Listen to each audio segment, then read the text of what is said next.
मेरे प्रियो, जय शिव। प्रभु का धन्यवाद आज के इस दिन के लिए। आज की बोर आपके लिए आशीष की बोर बने, दिन बन जाए और हम प्रभु के वचन की ओर आगे बढ़ते हैं। मरकुस की किताब और उसका 6 अध्याय और उसके 33 पद से 33, और वहां पर इस प्रकार से लिखा है, बहुतों ने उसे जाते हुए देखकर पहचान लिया और सब नगरों से इकट्ठे होकर वहां पैदल दौड़े और उनसे पहले वहां जा पहुंचे जहां यीशु जाना चाहता था। जब हम पिछले भाग में देखते हैं 32 पद में, वहां पर लिखा है कि वे नाव पर चढ़कर सुनसान जगह में चले गए। उससे पहले यीशु के चेले आए थे और उसको रिपोर्ट दी थी, कहा था कि हमने तेरे नाम से बड़े बड़े काम किए हैं। तो यीशु ने कहा कि आओ सुनसान जगह पर जाओ और खाना खाओ और विश्राम करो। और वो नाव में बैठकर सुनसान जगह चले गए थे। वो विश्राम करना चाह रहे थे और बातचीत करना चाह रहे थे। और लोग जानने वाले, पहचानने वाले, ढूंढने वाले लोग हमेशा ताक में रहते हैं कि उसे ढूंढे और उससे मिले, उसके कार्य को देखें और उसके पीछे चले। और एक बड़ी भीड़, लिखा है बहुत से लोगों ने जाते उसे देख लिया था। ये देखकर पहचान लिया था। वो छुप कर गए थे कि कोई उन्हें जानने न पाए, कोई उन्हें देखने न पाए, परंतु वो पहचाना गया था। लोगों ने उन्हें देख कर जान लिया था। प्रियो, मैं इस प्रकार से कहना चाहता हूँ कि सब नगरों से लोग पैदल दौड़े थे, पैदल दौड़कर उससे पहले वहां पहुंच गए थे जहां यीशु जा रहा था, सुनसान जगह पर, ऐसी जगह पर जहां कोई मार्केट नहीं थी, जहां आसपास में कोई खाने पीने का प्रबंध नहीं था।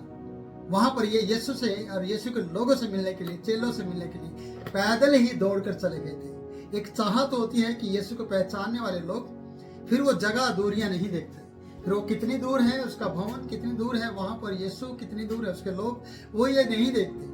वो सिर्फ ये देखते कि वो वहां है। वो दौड़ते हैं और वो चलते हैं और वो जाकर उसके पास बैठते हैं, उसकी वाणी को सुनते हैं। तो यहाँ पर वचन ये बता रहे कि बहुत ने जाते हुए देखा था और पहचान लिया था। और सब नगरों से लोग इकट्ठे होकर पैदल दौड़े थे। कमाल है मेरे प्रियो कि पैदल दौड़े। आज गाड़ी घोड़ा सब कुछ आपके पास है, सब कुछ आपके पास, साधन आपके पास है आने जाने के लिए, लेकिन आपके पास समय नहीं है कि आप उसके लिए उसे पहचान कर, उसकी वाणी को पहचान कर, वाणी सुनने के लिए, चमत्कार देखने के लिए उसके पास आए।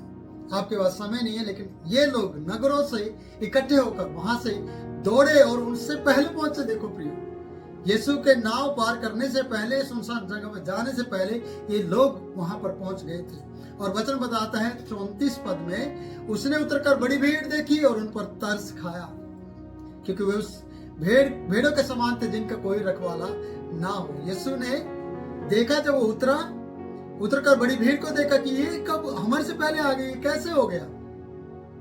हम तो सुनसान जगह पे विश्राम करने आए थे। मैं तो चेलों के साथ आया था, चेले मेरे साथ थे कि हम बैठकर विश्राम करें, बातचीत करें और रिपोर्ट दें और बातचीत करें दिन भर की गतिविधियों को और एकांत में समय बिताएं। लेकिन लोग उसे पहचान कर, धन्य है जिनकी पहचान यीशु को पहचानने की, जिनकी आंखें यीशु को पहचानती हो, उसकी आहट को और उसकी वाणी को और उसके चलने की वाणी को, उसके पैदल को, कैसे चलता है, कहाँ जा रहा है, क्या कर रहा है, अगर आप पहचानते हैं तो आप उससे पहले वहां पर पहुंचेंगे। यहाँ पर वचन बता रहा है कि ये ऐसी भीड़ थी जो यीशु ने देखी और इन पर तरस खाया कि ऐसा लगा कि इनका कोई चरवाहा नहीं है, इनका कोई लीडर नहीं है, लेकिन ये मुझे चाहते हैं और ये भीड़ मेरे पास आई है, क्योंकि वो उस भेड़ों के समान थे जिनका कोई रखवाला ना हो। वो अपनी अपनी चाहत के लिए, यीशु को प्यार करने के लिए, यीशु से मिलने के लिए पैदल दौड़ चुके थे। और उनके लिए कोई भी दूरियां, नजदीकियां कुछ भी मायने नहीं रखता था। सिर्फ इतना, न रात न दिन, न समय न बेसमय, न मौसम, कुछ भी नहीं। प्रियो, ये यीशु के लिए निकल चुके थे और यीशु ने इनके आने जाने को देखा। यीशु ने ऐसी भीड़ को देखा और उस पर तरस खाया। और तरस खाकर प्रियो, आगे लिखा वचन बताता कि उसने ये भी कहा कि यार इनका कोई चरवाहा नजर नहीं आ रहा है, ये ऐसी भेड़ों के समान है जिनका कोई चरवाहा ना हो। ये मुझसे प्यार करते हैं और ये मेरे लिए निकले हैं। और उन्हें यीशु मसीह बहुत सी बातें सिखाने लगे। प्रियो पहले शिष्यों को सिखा रहा था, अब उन्हें जो भीड़ थी, जो पैदल दौड़ कर आई थी, जो नगरों से इकट्ठी होकर आई थी, उन्हें ये सिखाने लगा। कौन?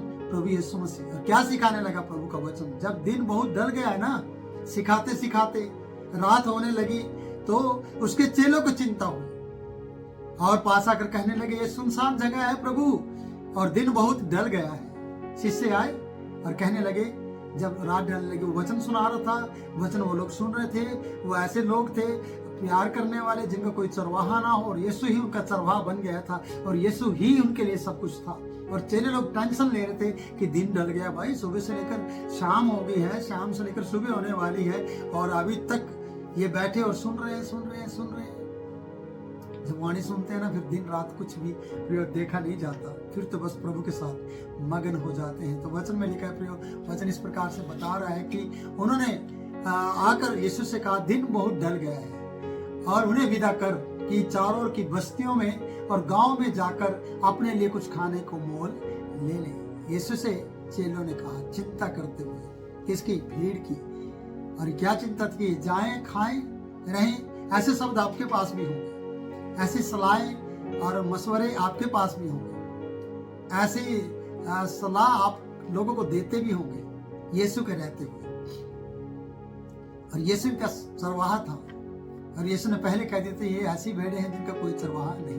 और आज यीशु चरवाहे का काम कर रहा है और चेले उन्हें कह रहे हैं कि जाओ, अपनी मन मर्जी से जाओ और खाओ, खरीद लो और खा लो, गांव और नगरों में चले जाओ और बस्तियों में जाओ और मांग लो। भीड़ को कह रहे हैं। और आगे लिखा है, यीशु से जब उन्होंने ऐसे कहा कि आप यीशु, आप इन्हें ऐसा कहो। चेले लोग ऐसा कह रहे थे और यीशु ने उनसे कहा, उत्तर दिया, तुम ही उन्हें खाने को दो। यीशु ने कहा, तुम ही उन्हें खाने को दो।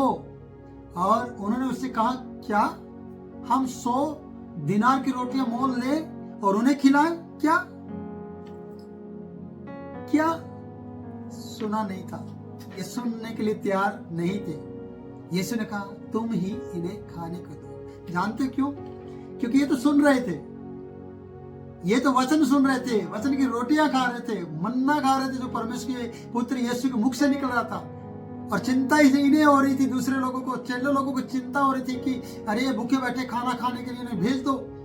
प्रियो, जो बोले वो कुंडा खोले, ऐसा किसी भाई ने मुझे कहा। और ऐसे भी कहावत है, चेले ने बोला, चेलों को यीशु ने कहा, तुम ही इन्हें खाने को दो। और क्या ऐसा लगता है कि जैसे इन्हें ऊंचा सुनाई देता है, हम 100 दिनार खर्च करें, हम 100 दिनार का खाना इन्हें खिलाएं? ऐसा हो नहीं सकता, इतनी बड़ी भीड़ है, वो पूरा नहीं होगा। क्या हम ऐसे खिलाएं?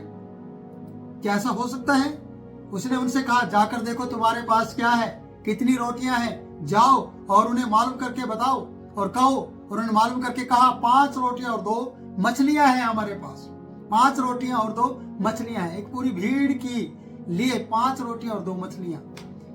सोचिए, ये 200 दिनार खर्च करना चाह रहे थे।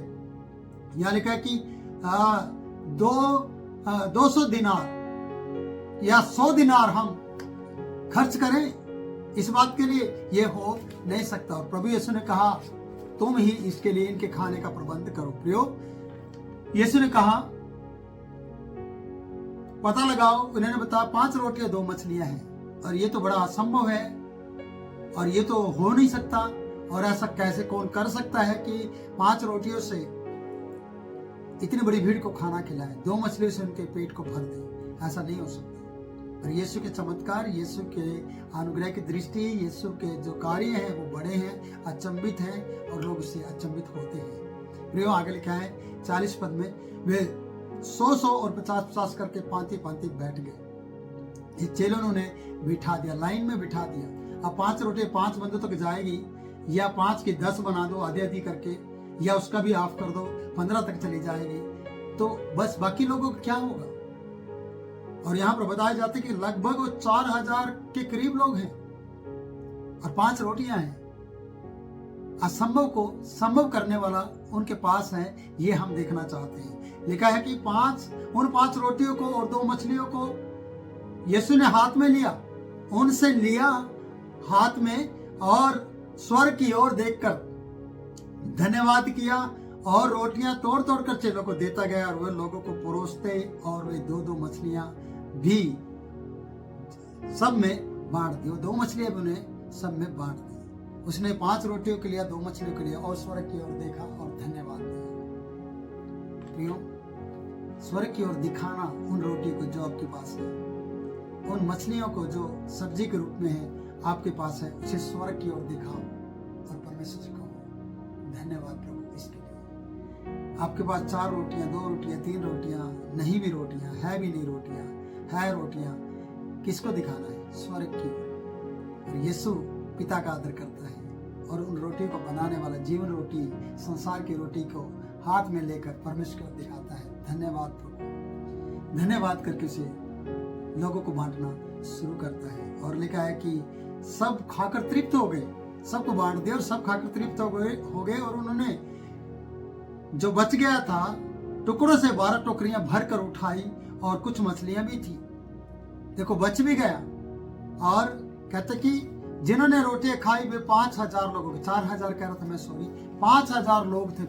5000 लोग यहाँ पर हम देखते हैं, 5000 लोग। 5 रोटियों से एक रोटी 1000 के लगभग ताकत रखती थी, बल रखती थी, भूख मिटाने की ताकत थी। कब? जब वो यीशु के हाथ में आई। जब 5 रोटियां यीशु के हाथ में आई, स्वर्ग को दिखाई गई, यानी परमेश्वर ने उसे आशीषित किया यीशु के द्वारा और यीशु ने इनके हाथ में दिया और इन्होंने वितरण किया, इन्होंने बांट दिया, सर्व किया।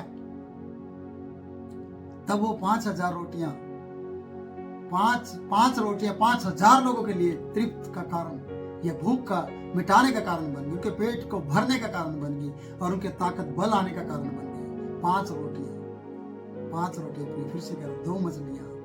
कब? जब यीशु के हाथ में। क्या आपकी रोटी यीशु के हाथ में आती है? आप उसे यीशु को खिलाते हैं, देते हैं या नहीं देते हैं? आप उस सब्जी को, अंजल को यीशु को दिखाते हैं स्वर्ग की ओर या नहीं दिखाते हैं? और दिखाकर उसे प्रार्थना करते हैं कि प्रभु इसमें बरकत दे। आप तो खाते समोसे हैं, आप क्या दिखाएंगे? आप तो छुप छुप कर खाने वाले लोग हैं, आप क्या दिखाकर खाएंगे?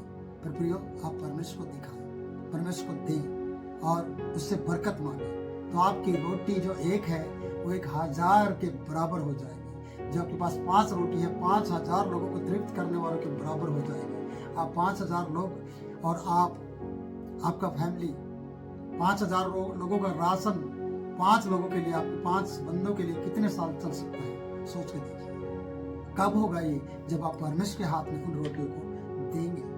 तो प्रिय, मैं इस वचन से कहना चाहता हूँ कि आप स्वर्ग की ओर उन रोटियों को दिखाना है और आप यीशु को बताना है। आप चिंता नहीं करना कि इनकी रोटी का इंतजाम कैसे होगा, बस आपको यीशु के पास जाना है और उसे कहना है हमारे पास 5 रोटी और 2 मछलियाँ हैं। और 5 रोटी और 2 मछलियाँ यीशु के हाथ में जाने पर, यीशु परमेश्वर को दिखाने पर, यीशु की बरकत पाने पर वो रोटियाँ 5000 के लिए आशीष का कारण बन जाएगी। आपके घर के लिए, आपके घराने के लिए, परिवार के लिए यीशु ही जीवन की रोटी है जो आपके लिए बरकत का कारण है। हाँ, शायद रोटी की कमी नहीं होगी आपको संसार के में, पर आपको यीशु की कमी जरूर है। आपकी कमी को यीशु पूरा कर सकता है। आपको जीवन जल के रूप में, जीवन रोटी के रूप में यीशु आपकी जिंदगी में आ सकता है और आपके जीवन को बदल सकता है अगर आप चाहते हैं। तो ये उदाहरण आप देखिए कि चाहने वाले लोग पैदल दौड़ दौड़ कर भी उसे चाहते हैं और सुबह से लेकर शाम तक वो वचन को सुनते हैं।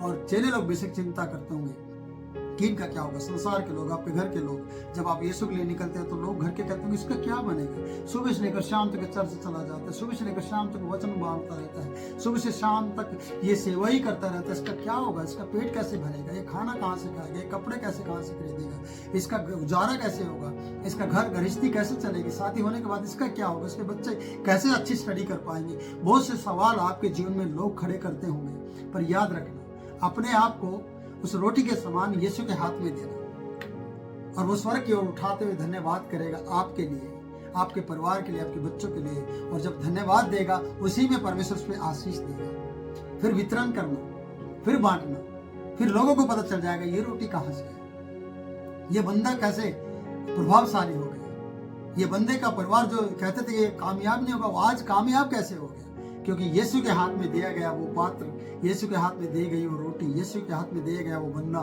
यीशु के हाथ में दी गई वो बहन, वो बेटी, वो बच्चा, वो सेवक, वो हमेशा प्रभावशाली होता है। इसलिए इन रोटियों के समान अपने आप को प्रभु यीशु के जीवन रोटी में शामिल कर लीजिए, और जीवन की रोटी, संसारिक रोटी में जब आ जाएगी तो कभी भी किसी प्रकार की घटती आपको नहीं होगी। घटती और कमी, कमजोरी जब आती है जब आप उससे दूर रहते हैं। प्रियो, प्रेम करें और पैदल ही दौड़ें और प्रभु के पीछे आ जाए। उसकी वाणी के लिए उसे पहचान ले कि उसकी वाणी ही मेरा जीवन है, उसकी जीवन ही मेरे जीवन की रोटी है, और मेरा जीवन उसके लिए आशीष का कारण बने, और मेरा उसका जीवन मेरे लिए आशीष का कारण, और मैं उसके लिए और वो मेरे लिए। बाकी दुनिया में कुछ भी नहीं है प्रियो सिवाय यीशु के। तो प्रभु इस वचनों के द्वारा आप लोगों को आशीष दे और आपको बरकत दे। आप अपने आप को यीशु के हाथ में देकर वो आशीष पाए। 5000 की ताकत आपके अंदर आ जाएगी, खिलाने की, तृप्त करने की और उनका रोजगार चलाने की वो ताकत आपके अंदर होगी। बस एक रोटी के रूप में उसके हाथ में अपने आप को देना है। अपनी बेटी को, बेटे को, अपने पति को, अपनी पत्नी को उसके हाथ में दे, और वो बल दे देगा, आपको ताकत दे देगा, और आप सामर्थ्य बन जाओगे, और आप जब परोसे जाओगे आशीष का कारण बनोगे दूसरों के लिए।